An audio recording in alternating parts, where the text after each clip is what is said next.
And go live. Greetings, everyone. Peace and blessings be unto you all.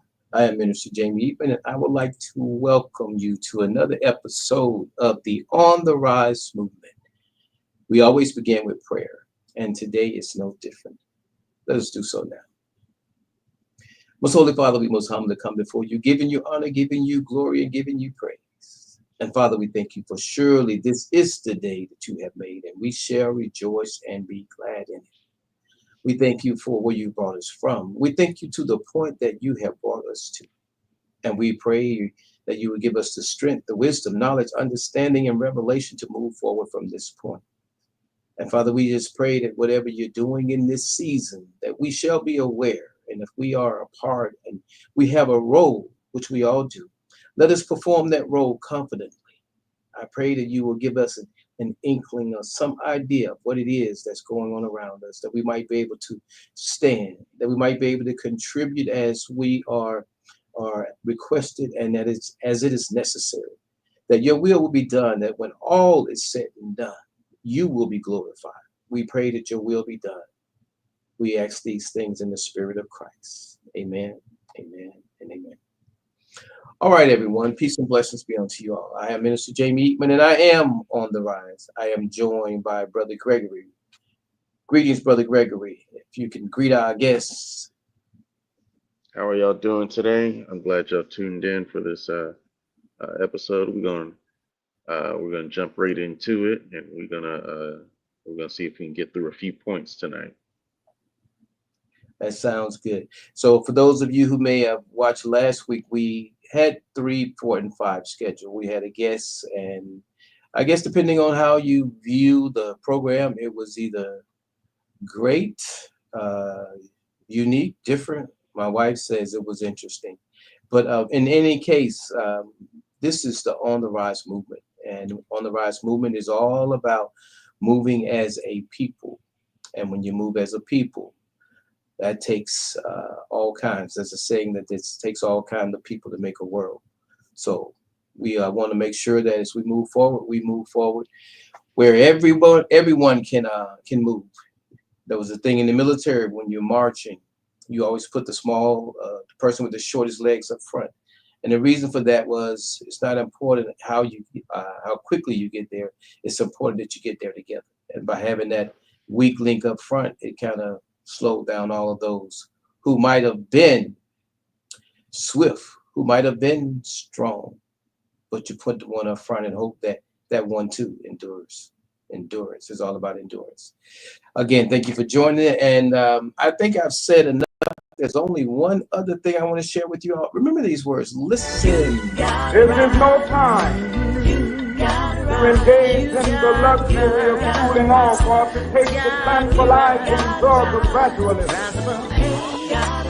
And I, for one, will join in with anyone. Don't care what color you are, as long as you want to change this miserable condition that exists on this earth. Greetings, I am Jamie Eaton. Join me Fridays at 8 p.m. for On the Rise movement. All right, now there was one correction there. Don't join me Fridays at 8 p.m. Join me for the program, but I want you to join me 24 hours a day, 7 days a week, 365 days a year for the On the Rise movement. Brother Gregory, are you ready? I am ready. All right, then. All right, You have so it, we're gonna start off with point 3, but we're just gonna kind of skim through it. Um, Mainly that first sentence. We want to end the robbery by capitalists of our Black community. And the second half of that point is referring to reparations. And now, mind you, they said this back in 1966, and here it is, 2025. So we're over 40 years. Well, right at 40 years. Uh, I'm sorry, 40, 56, 60 years. We're past that. So uh, they said they were going to give us reparations. They ended up giving the money away to another country. So we can ask for it, and we can demand it, and it's just, hopefully it'll come in my lifetime, and I'm 40 years old.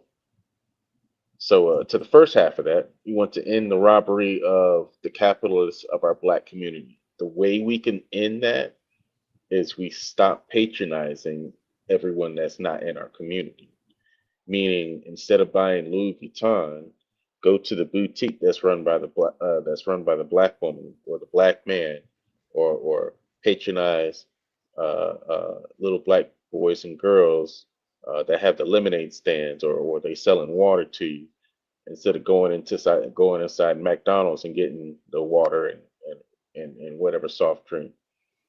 That's the easiest way to do it. Instead of putting your money in the capitalist hands, put your money in the community's hands. That's just a simple answer to that. Mhm. And so back then they weren't allowed to open up businesses, and they weren't given the capital to open up business. Now, today in 2025, uh, there's over 5 million black businesses in America, and we're growing. So it's not like you don't have a choice. You actually do have a choice. All you got to do is turn left instead of turn right. So that's how we can solve point three. On to point four. Hold on, Brother Gregory. Yes, You sir. can't move that quickly, sir. Okay. You know, you said something that I want to really shed some light on. One of the this room that we're in now, it's called the On the Rise movement. And the thing that's really been on my mind and in my spirit to do is a room that deals with strategy. Because listening to what you're saying, it sounds good, but there's one problem with it. Those things that are needed to supply what we need to strategize and come up with them. Because when it comes to supply and demand, you know, if those things aren't in our neighborhood, it sounds good to say that, but it's going to take a lot more than just saying that to get there. So when you say that making that left or that right, you know, that left or that right may take you to different stores. Like it's just like the gas stations on one side and the gas stations on the other, but usually they belong to the same person. So until we actually can get something in place and build something to the point where we have some viable choices, and I'm saying that because there was I don't remember her first name, but I'm wondering if she's Mr. Anderson's daughter, but she did a study, something called a year of living black or buying black. And she Hmm. pointed out that when she attempted to do this study, there was a lot of things that were not in our neighborhoods that were needed. And though it was a good effort that she was doing, it proved to be challenging. And one of the things we want to do is we want to succeed. And if we're going to succeed, it's going to take some real plans. And a big part of that is exactly what is written there, but at the same time to not realize that it takes a strategy before us. That's what defeats us. So I just wanted to throw that little bit in there. You're right, that's what it's going to take. But until we have those things in place, we can still be more selective in where we spend our dollars, because there's some people out of convenience that might be closer versus someone that might be a contributing factor to your neighborhood. You know, there are events going All on, right. and when people go and ask for donations, there might be a company that always gives versus the one that doesn't. So those type things we can keep in mind as we build. So it's twofold. We got to be mindful Right. how we spend that dollar. I just want Right. It's being that we have access to the information highway, if you have a cell phone, you have access to the internet. It's easily a simple Google search of like businesses that you can patronize, even gas stations. Even though they may be franchised, the gas station is still owned by uh, a black person. Prime example, there's a BP um, right down the street from Atlanta Capital that's owned by a black woman, and she's been there for a long time. And the actual gas station is owned by her, but she is still franchising a company wide name, BP.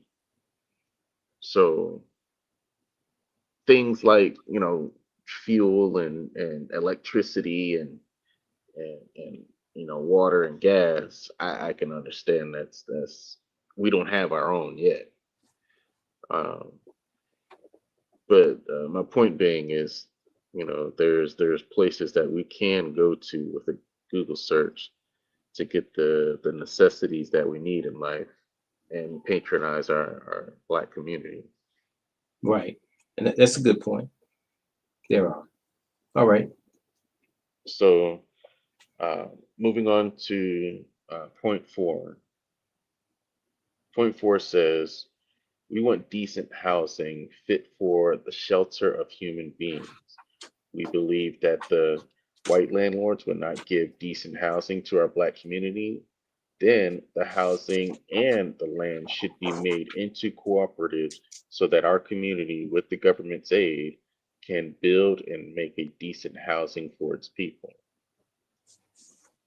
That one is a bit tricky because even though they're talking about 1966 housing situation, um, we as Black people are not educated on how that can be made into fruition in 2025's housing situation. Um, we can use the government aid to um, buy homes and buy communities. We actually can do it. So it's definitely not being broadcast out there to you. I spoke about this a couple episodes ago, Mm-hmm. and it's called the USDA loan. And if you were to look at that application of the loan, uh, it does not ask your race, and it specifically does not care if your what your race is. It only cares where you live. Like the point of that government loan is to get everybody that's American to invest into its country. Mainly, the government will give you a loan to buy a house outside of major cities.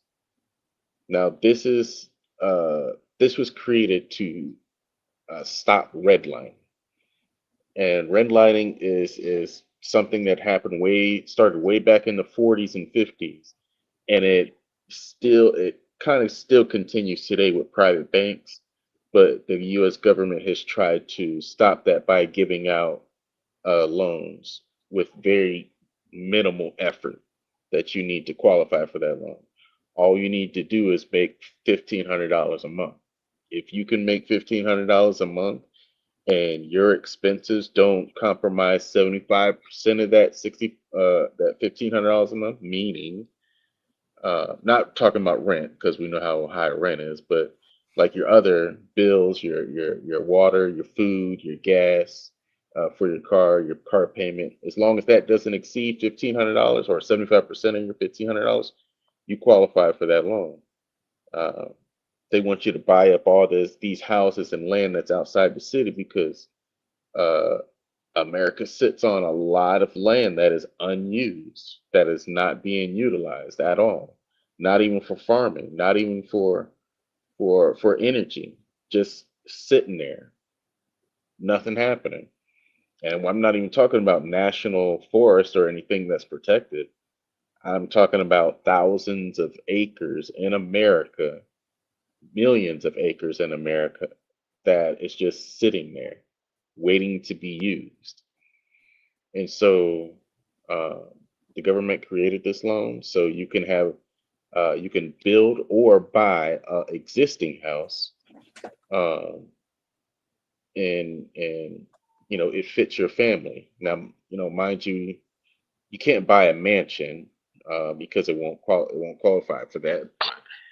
You can buy a house upwards. I think the highest is $525,000.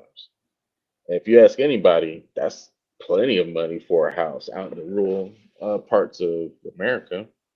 Like I was just looking at a house that cost $300,000. It's a 3 bedroom, 2 bath, 4 car garage. Has a level. sits on level land and has plenty of trees around it. I mean, you can't beat that, and it comes with the appliances. It's hard to beat that. Um, Now, of course, the benefit of the government is that they charge one locked in interest rate. And matter of fact, I can tell you right now,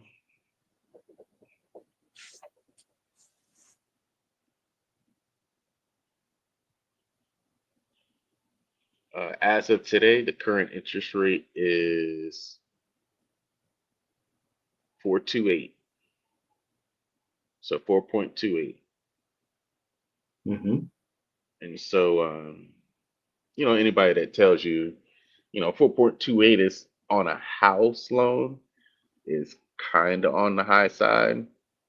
Like you were getting close to high. Usually they tell you don't ever buy a house with an interest rate of 5% or more. So it's creeping towards that 5%. Um, but at the same time, it's like, why would you not get a loan that's gonna automatically be approved just because you got a job? Then you'll have your own home. You don't have to worry about people banging their feet on your apartment walls or whatever, what have you. You have your own space. You have your own yard to take care of. You have your own responsibilities, Mm-hmm. and it's that's one aspect that they're trying to combat redlining. Not saying it doesn't happen, but it's just that's the government's way of trying to do it. Okay. And that's good that we acknowledge that plan. And going back to, as you say, with their request,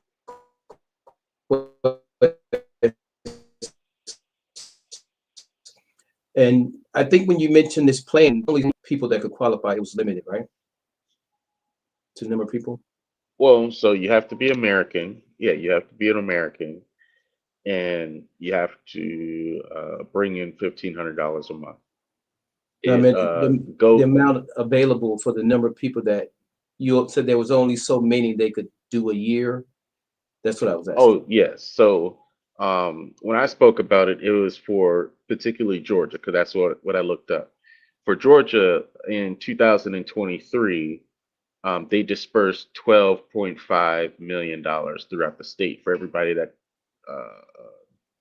applied for this loan. I'm sure it has gone up since then. I haven't looked for 2024 or 2025, but I'm very certain it has gone up because of interest rates going up. So each particular year for each state, they give out a different amount.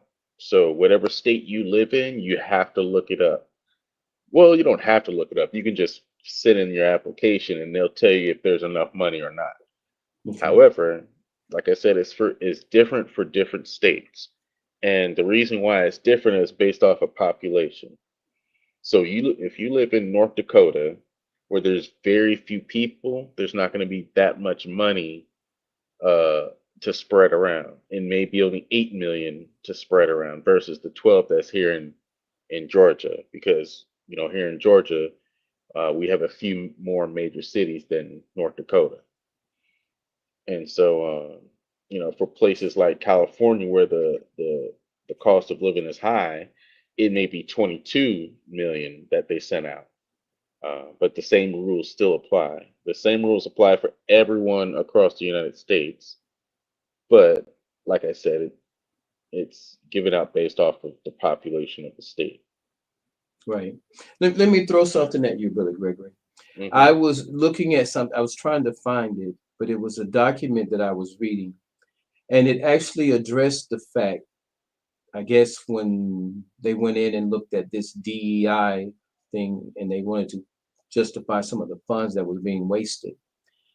And they had funds for all sort of things and the millions that they had. And to hear, you make reference to how many houses they can actually house here comparative to issues that dealt with like trans behavior modification for transgender individuals, not just here in the United States, but even abroad in other countries, money that was actually paid for that.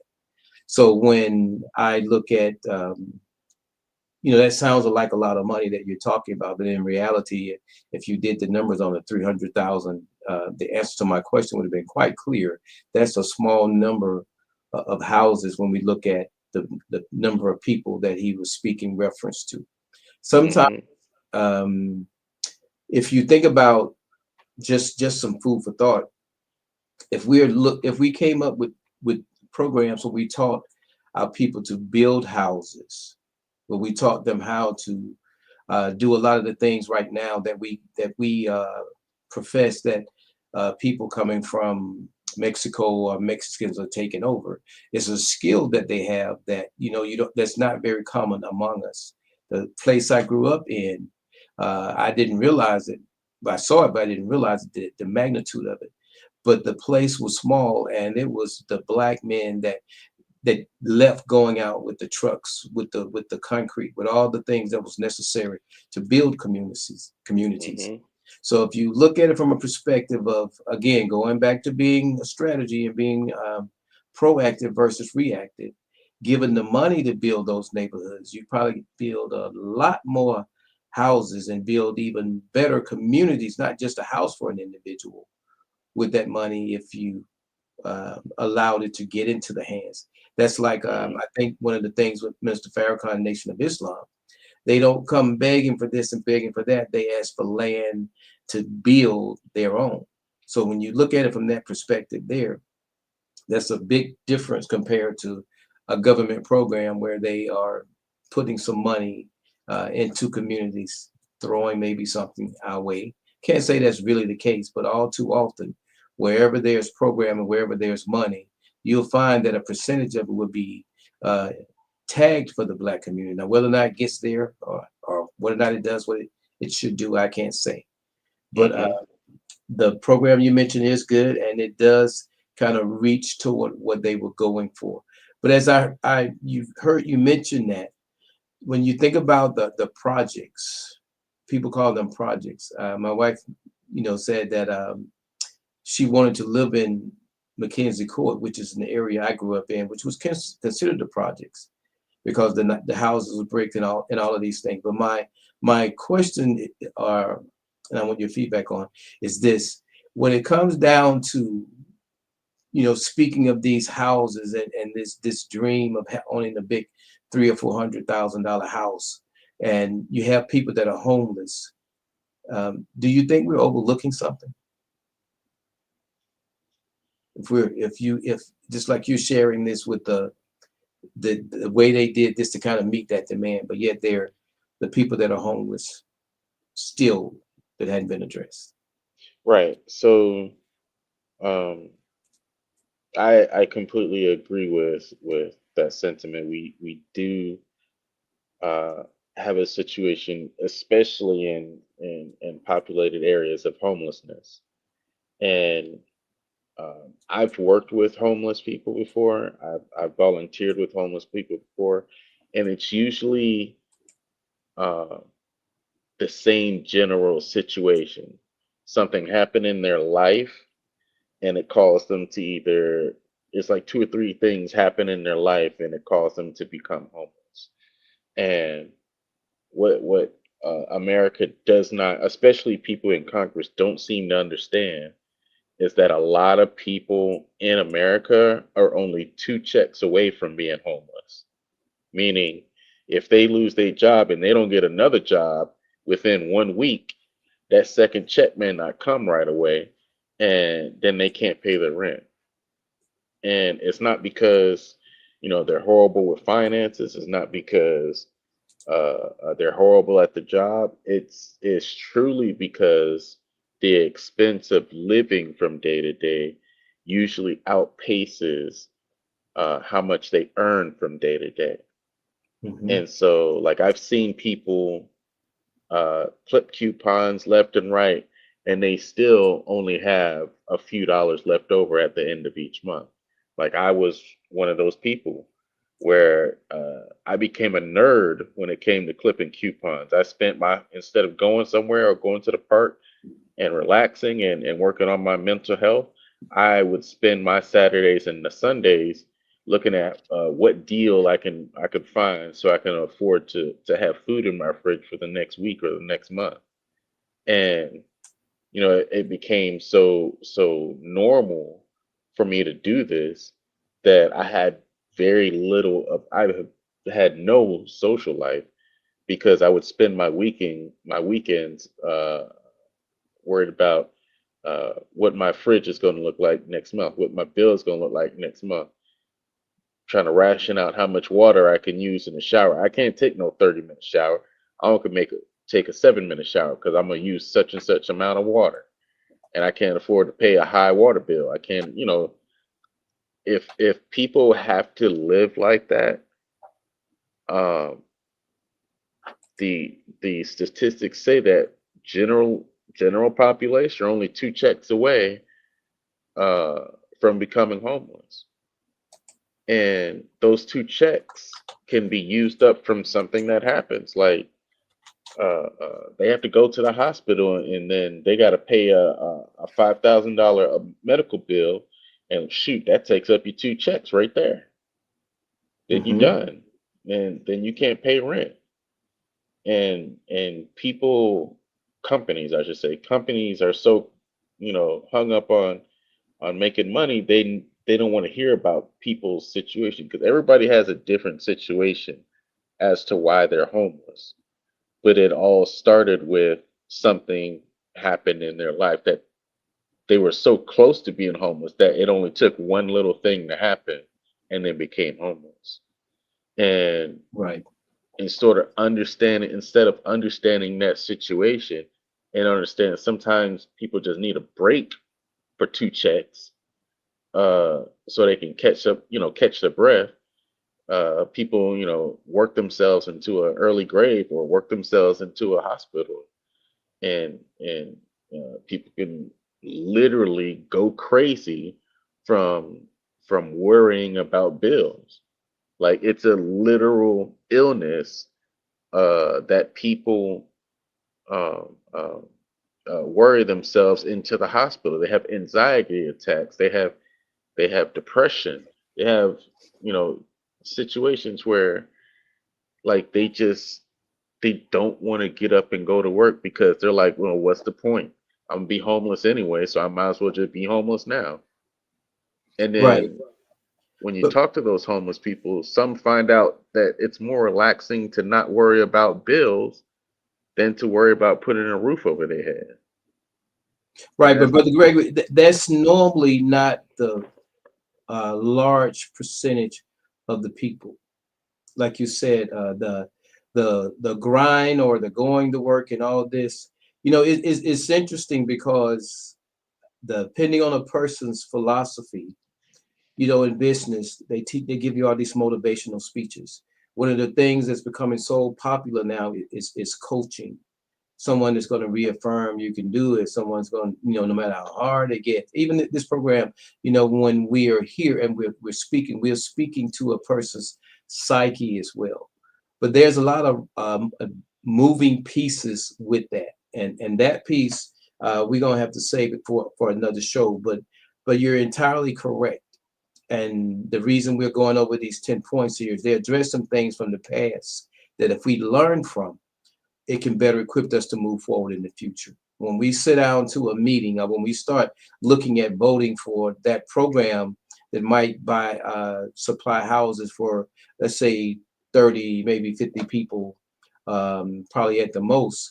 And then we look at the fact of uh, we probably got that many people out here in the street homeless that they're moving from one area to the next. The police come and they go from here to the next area, which isn't solving the problem, or maybe even some issues, some studies to find out exactly how did they get there and how do we fix or how can we repair. There's a lot of things we need to do on that end, but for the sake of time, we're going to go ahead and go with your four and kind of narrow it to that, and we'll be able to address those things superficially. I think we're getting Mhm. so detailed that we don't have the right people here to hear what's being said, that we be able to do anything other than talk about it. And that's a big part of the problem. We need to be more intentional. So we're Right. going to save that piece. But please continue. All right. Yeah. So um, when it comes to housing and getting a decent place for human beings, there's a lot of financial costs that go into that, and the government does have a assistance for helping. And I'm not talking about the projects or anything like that. So the government is working on that. So that's for point four. Moving on to point five. We want education for our people that exposes the true nature of this decadent American society. We want education that teaches us our true history and our role in the present day society. We believe in an educational system that will give to our people a knowledge of self. If a man does not have knowledge of himself or his position in society and the world, then he has little chance to relate to anything else. And we, I can attest to this firsthand. We have HBCUs. I went to a HBCU, and before I attended any class, they sat all the freshmen and they sent us all to the chapel. Uh, they did not care what your religion was, but they started every meeting in that chapel with prayer, and they made everyone attend that chapel. And they say, here in Tuskegee, we're based in Christianity, and we pray for everyone. And then after that prayer, they started teaching us our history. He said, our president, he said to us, I don't know if you know uh, about your history, but being that you attended this school here today, you know enough to know that you're going to get taught something different than if you were to go to a predominantly white founded school. And he was not wrong in that. Uh, every time I learned something associated with my blackness, meaning the professors that were at my school, they taught us the basic fundamentals of what they're teaching, and then they sugarcoated with blackness on top of that. Meaning, prime example, uh, I will never forget this person. His name was Dr. Fluker. He was my historian. I was in his freshman history class, and he said, "This is American history," and he did not teach anything that was associated with Caucasians. Everything that I learned in that class was associated with Black people. And I learned more in that class in the first semester I was there than any other Black history class I've had up until that point. And that was the benefit of going to a HBCU. And I know every person that has gone to a HBCU has probably benefited in some way. And uh, I can say for a fact that my mother, she went to both schools. She went to Spelman and she went to Florida University. And same thing happened to her. She learned more about blackness in Spelman, another HBCU, than she did from University of Florida. And uh, so with point five, we do have a choice to go to our schools. We we it's literally just a choice. Well, it's not really a choice. You have to be accepted. But if you were to have the money, yes, you can go to those schools. And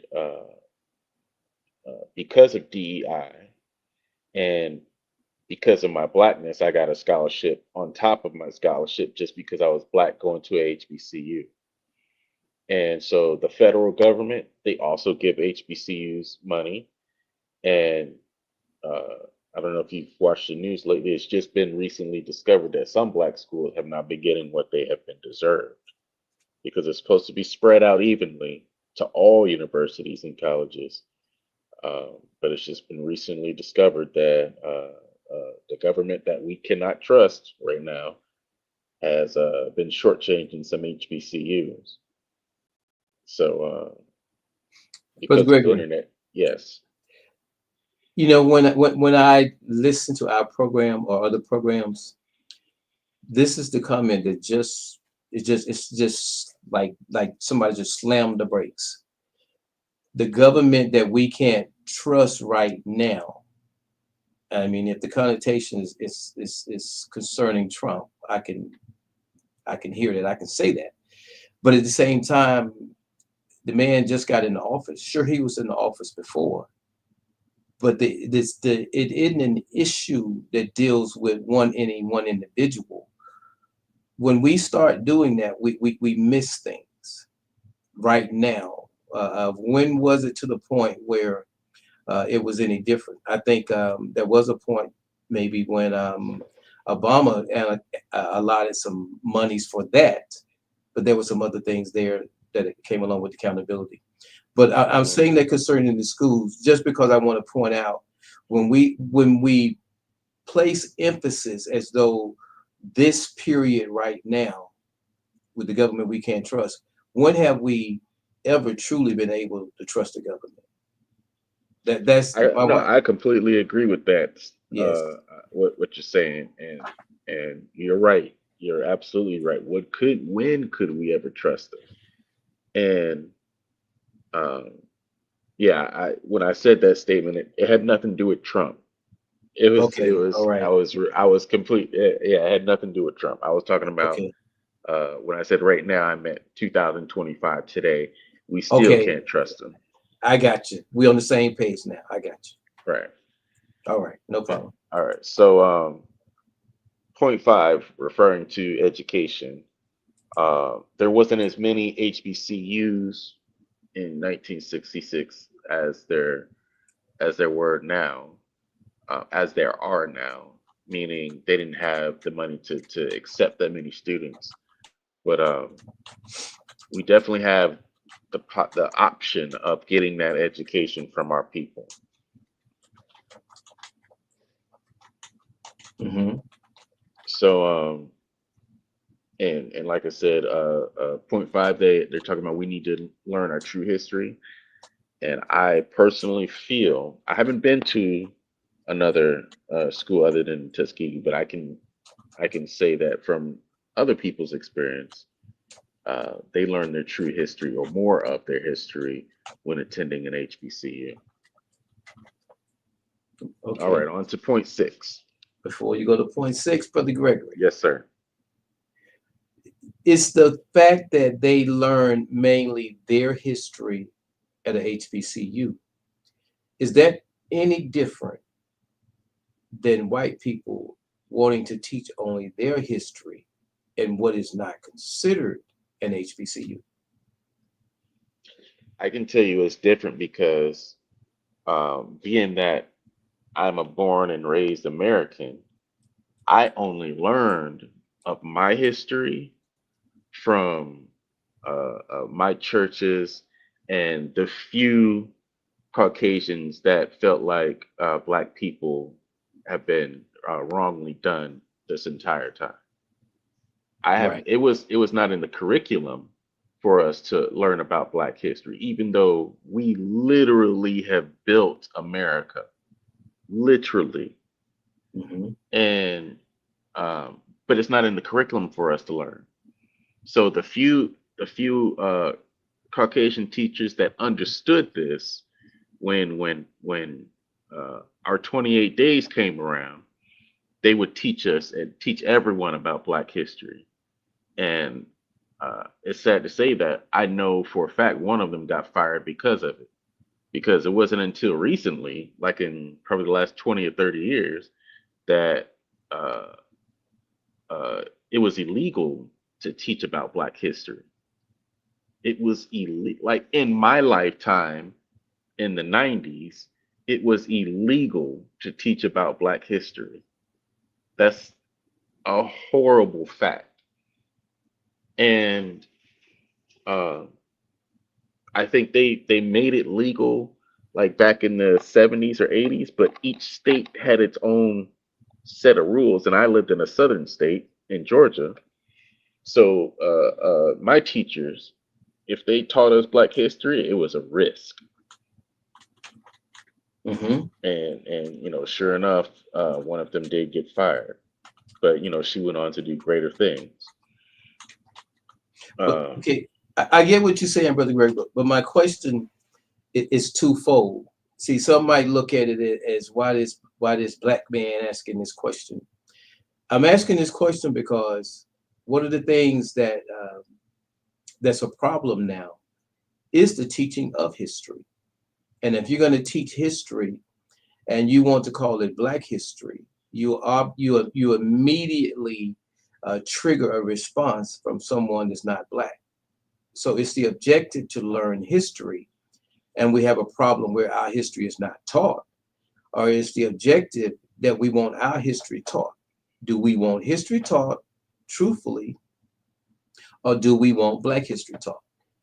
If we so ask for Black history, then there's some people that's going to oppose you because you are being, let's say we call it reverse racism. Just call it that. So if mhm. you ask for that which is true, that which is righteous, and that which is just, it'll be a little bit more challenging for a man to stand up and stand against you.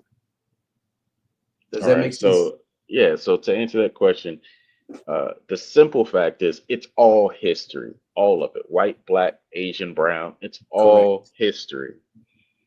But what has happened for the last 1,000 years, 2,000 years, the white people are the only ones that have been telling the history. And guess who they leave out? Us. So it's we're overdue for history. Matter of fact, they should be teaching nothing but Black history to make up for the fact that everybody in America that was born and raised in America know all about Christopher Columbus and Thomas Jefferson and George Washington. We know all them, Mm-hmm. but not every. I can go pull a random Black person off the street and say who performed the first successful heart surgery. They can't name them. Who created the stoplight? Can't not that many people can name them. Mm-hmm. Like this is history, but we weren't taught that history. Mm-hmm. So we're overdue for Black history. We literally created America was created off of our backs, and Mm-hmm. so um, it's overdue. That's the point I'm making, and I believe that's the point they're making as well in the 10-point program. It's overdue. Um, it seems like uh, I mean the statement goes, the victors of war write history. Um, but now that people as a society understand that history is history for everyone, uh, it's time to stop teaching the stuff that we already know about because you wrote about it and you taught us about it. It's starting to teach the stuff that you don't know about, the stuff that you didn't hear about in school. That's why it's important for us to learn Black history because we weren't taught it. Well, I agree with you 100% on the fact that it's something that we need to get back to, or that it needs to be taught properly. But I don't think it will serve either party to teach history that is one-sided. The reason for that is this: when a person is in a certain society and you come up against something that you're going to oppose. For example, Dr. King. Dr. King started with civil rights. We associate civil rights with Black people. Those issues that come up when you're dealing with civil rights, the law, and the avenues that you have to deal with, if you don't introduce the words like justice, if you don't, in the religious community, if you don't introduce the words like righteousness, you end up with, let's just say, racially divided churches, And not that that still doesn't happen, but if people are going to stand on truth, it minimizes the more ground that you can stand on as far as racism. Hmm. If you look at history being taught, I would think it would either be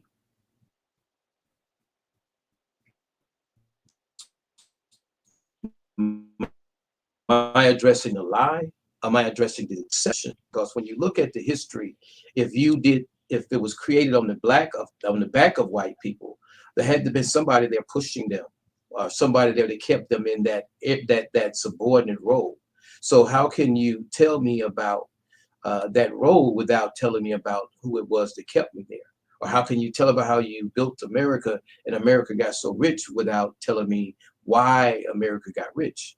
So when we look at history, history needs to be valid. We have people that go to Hmm. school responsible for getting paid. If we came up with a curriculum that addressed the inaccuracies and wrote it from perspective that it was correct, it may not contain as much as you like to see about individual black accomplishments, but it will probably tell a lot more about black people. Right. So when we look at the problems that we have, if we don't look at them from an analytical perspective, we could end up, and I think Dr. King said this, subverting justice. I mean, if we turn it around to the point where we are the ones that are doing the injustice, what have we accomplished? Right. And most of us who are people of faith, we believe that God is on our side. And if we happen to switch roles with the people that God is on our side against, do we think that God is so black that he's just gonna forget the fact that now we black people are the same as those white people that we like to refer to? it, Hmm. if we don't get to the point where we are looking at it from the right point, when they said black power, it was effective then because it was understood that there were these people who saw themselves as having power.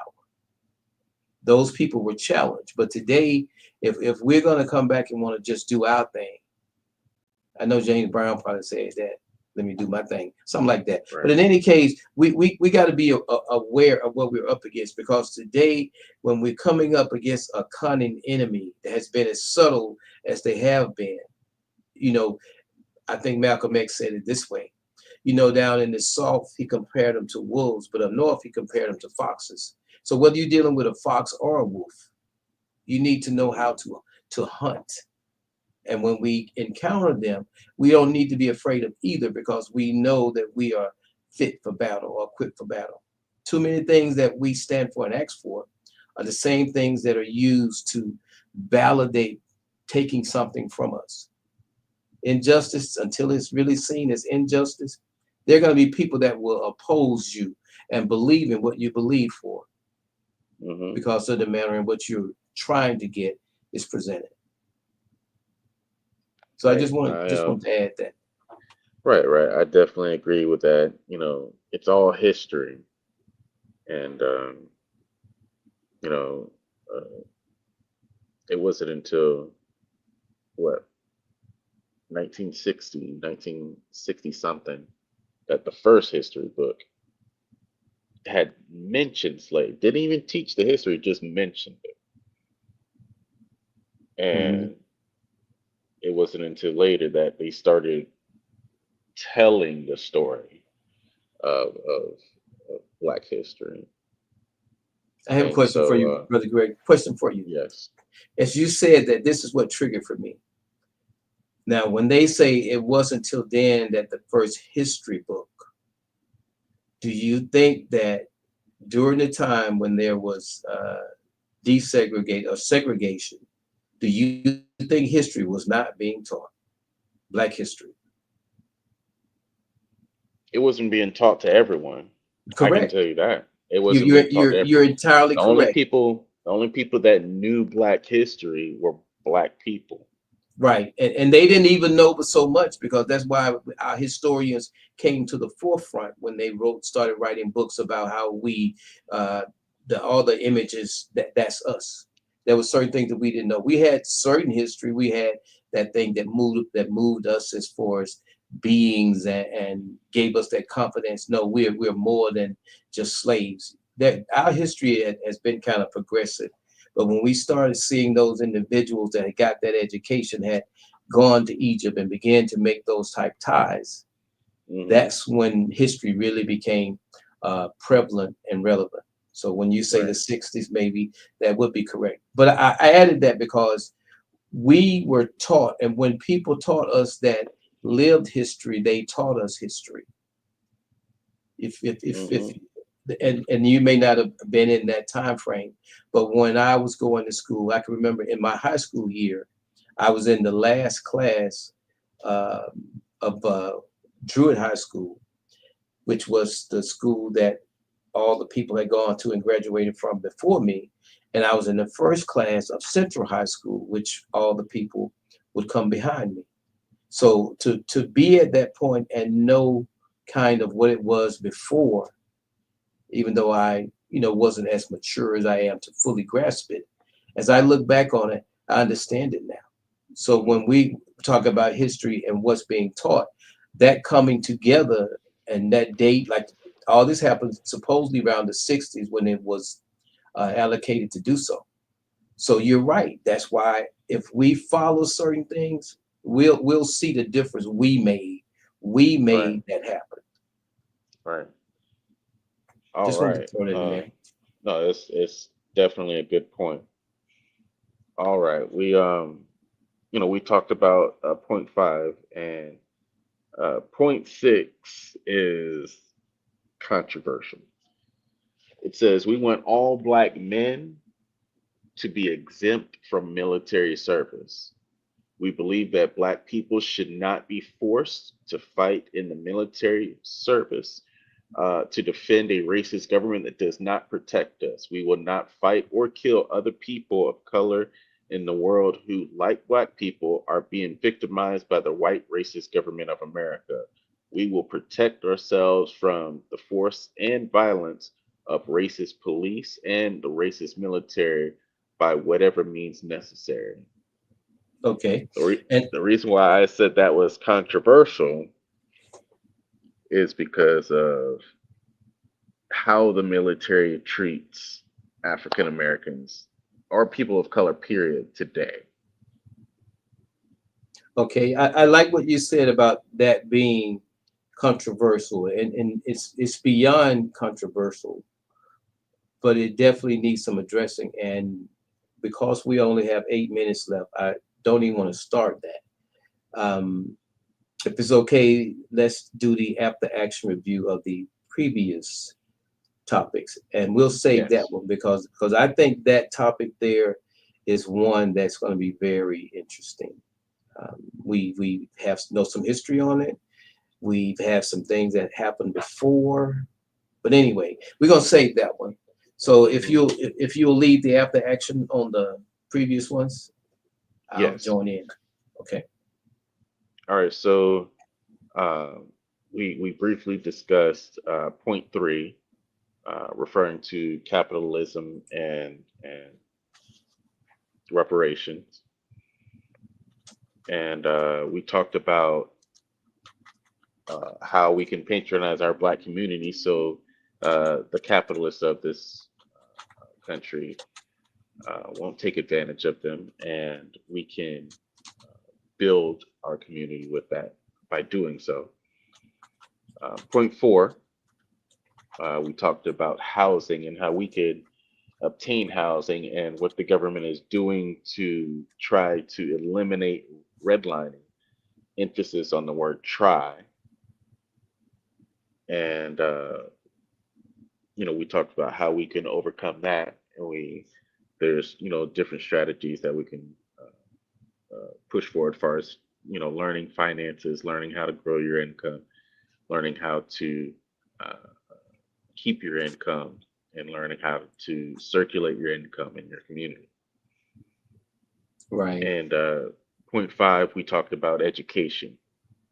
I pointed out in a couple of episodes before that find your local library. It's free to learn. Um, and we have HBCUs that can teach us about us, and at the same time teach us what we need to do to succeed and move forward in life. You don't think that's a little bit too much weight to be, or too much credit to be giving something because it actually uh, is designated as a certain school? Do you think that they all are of the same caliber? That they all, um, when the people leave there, they're as knowledgeable? You think everybody's experience would be close to Absolutely not. that you receive? Absolutely not. The, Okay. the university system in our country is the most biased and prejudiced system in that's actually being paid by the government to be prejudiced. I can get in a whole spill about it. Um, but the simple thing is, Right. if Okay. a company looks at your resume and they see that you went to a HBCU, I've been told this, depending on the job, they may overlook you. Hmm. And that's sad. So, and it goes the other way as well. It goes the other way. So, prime example, I know of a nurse that works here in Georgia. She works in Piedmont. And because she went to Tuskegee, which is one of the top ranked nursing schools in America, not even talking about black or white, just the top ranked nursing schools, they gave her a call back faster than her equal same year graduate friend that's also a nurse that graduated from I think it was like Texas A&M or Texas, somewhere in Texas. I'm not sure which school, but was not an HBCU. But So the name is what got her the job and not the experience. They were at the same level of experience, meaning they just graduated at the same time. They're applying for every nursing job they can find. And they were friends, they were roommates, they lived in the same house. So it wasn't like there was any disparity as far as race or anything. But the right. title got Hmm. got her that interview and got her that job. Okay, but hold on a second. See, there's something. There's a lesson in that. You're saying that um, a lot of people that go to HBCUs may not get the job because they went to an HBCU, correct? No, no, no. It's quite the opposite. So the name of the school, depending on what job you're applying for, can get you that job or have you overlooked. And I'm Okay, not so talking about black and white. I'm not talking okay, about I, black I and white. got you. I'm I just talking got you. about, yeah, Okay, but that's what I wanted to say because when you go to an HBCU, depending on what they uh, are known for or what how what they're turning out, and most people will know that if they come out or and they that school has been evaluated. I guess those type people will kind of know. So when they start looking at who they're going to hire, because when you made the comment that from Tuskegee, those nurses, it's like you're gonna pull up those people because you know what that program is about. There's some correct. programs that people leave one school and go to another for a reason, because maybe they ain't cutting the mustard in this school with this high standard, and they go to the school with a lower standard. Right. And I I like the way understand you that. I like the way you cleared that up, that it's not about HBCU, because I don't really think it's about that ideally. But if a person is there and they're in a decision making position, that person brings some bias to the table. Regardless of what that school says, we don't do. Everybody has those wonderful programs to say they aren't going to do this, they aren't going to that, and they're this and they're that. But when it comes down to that person sitting there in that chair and them choosing, that does come into play. So, Exactly. so there's a And lot of so, moving but pieces there. then, so even though they're to add to it, they were both black nurses. Um, one could easily say she learned more about history than the other person, even though they were on the same program. More Right. specifically, she learned more about the black history that she was not taught in the high school that she went to. Which one learned that about the Tuskegee or the other person? Yeah, the one who went to Tuskegee, she learned more about the complete history that included Black people than the one that went to Texas school, uh, uh, that learned about history but didn't learn about all the history. Okay, let me throw something at you, Brother Gregory. That program at Tuskegee was better, you said, right? Back then, yes. I don't know how it's doing now, but yes, Right. it was Okay. one of the top Based tier on, I'm just looking universities. at what you stated in that time, that frame. It was better. And the reason that it was better, because one person went to Tuskegee, which was completely designated as HBCU, a black school, and the other Hmm. person did not go to that same black school, right? Right. Now, could it be that in the black community, when they were saying you got to be twice as good as white folks, that maybe at Tuskegee, they actually believed that and trained that way? It's very possible. I believe that. And I'm throwing that out there because you don't hear that now. That was a common saying before, that you got to be twice as good as white folks. When they opened the door with that desegregating, to think that we already had minds able to walk in, some of those people that were in a position to do that, they had some people in their lives that motivated them, that they were dissatisfied not with being black, but the way they were being treated. So in order to get at that table, they probably had the mindset and impressed upon those minds that blackness, that history, which is, I you agree. don't hear much of that nowadays. There's still a few parents who will do it that I see. I can't speak for those I don't know, but Hmm. not very many of them make an emphasis of that. I kind of throw it in wherever I can get it in, but that becomes very important. It's a certain spirit that we carry. It's a certain spirit that we walk in, and that makes a world of difference. Hmm. Okay, Brother Greg, you did a great job today. I know that you would love to have had our friend here. I was hoping he's come back anyway, but the key isn't always in numbers; it's in quality. And that Hmm. was why I didn't want you to move on, because when people hear us talk, and I don't mean just this program, when people hear us talk, they're listening because they really want to know who they are communicating with.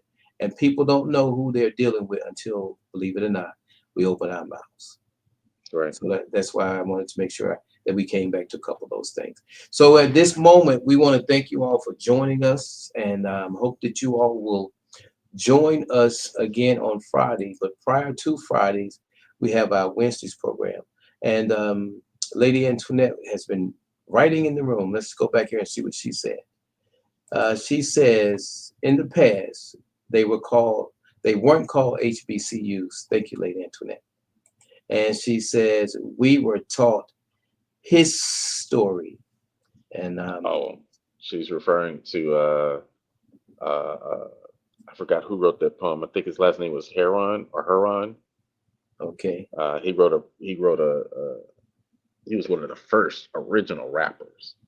He wrote okay, a that she's referring to. I think okay. that's what she's referring to.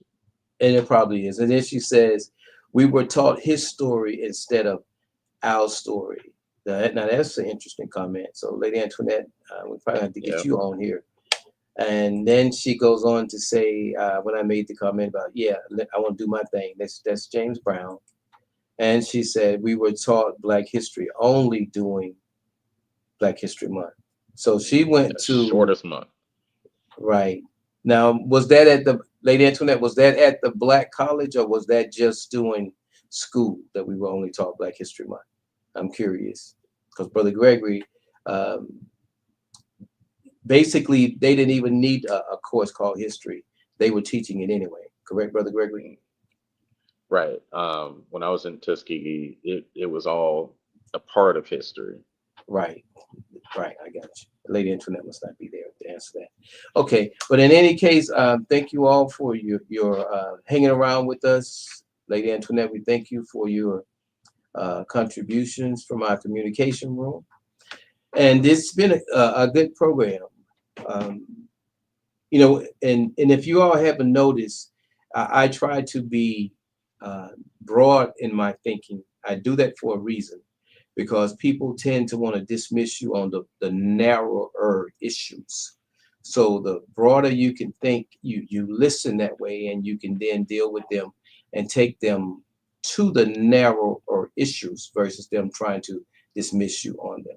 But I think the things we touched on was good. I like that the exchange, Brother Gregory. And I want to thank you, and I'm going to turn it over to you for your Emmy moment and any additional comments you might have. I definitely my Emmy moment was definitely appreciating you to making sure I'm clear on the things that I say. Prime example, uh, when when I said, uh, uh, we can't trust the government today, and you would make sure I wasn't talking about like Trump or anything like that. And I Mhm. appreciate you holding me accountable to that, making Right, sure I speak clearly. right.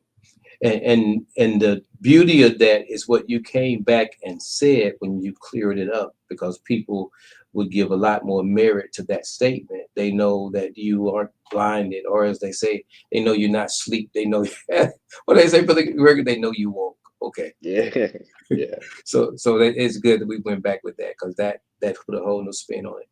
And my Emmy moment is this. And in case y'all don't know what we mean by Emmy moment is where we have an opportunity to educate, motivate, and inspire. And that's really the core mission of the On the Rise Network and Outreach, which is the parent company of On the Rise Community. And On the Rise Community is the founder of the Rise to Prosperity Incentive Program. And the Rise to Prosperity program that we're on now is a part of that. So all of this ties in together.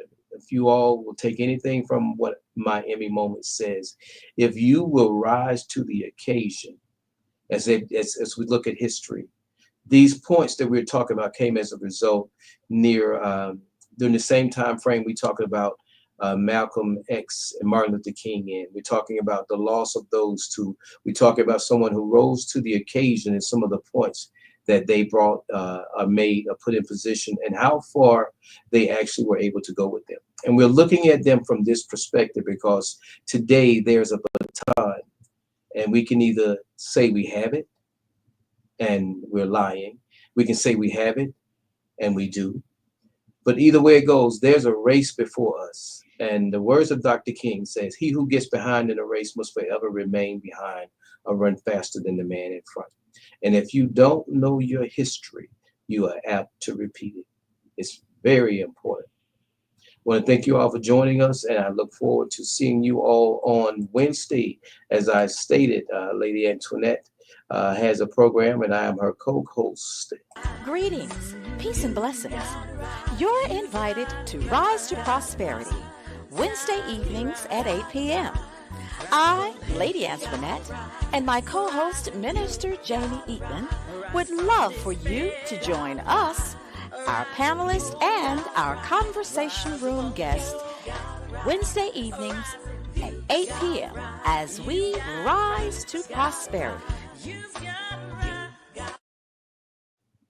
And by all means, don't forget. This is no time to engage in the luxury of cooling off or to take the tranquilizing drug of gradualism. Tonight, for one, will join in with anyone. Don't care what color you are, as long as you want to change this miserable condition that exists on this earth. Greetings, I am Jamie Eaton. Join me Fridays at 8 p.m. for On the Rise movement.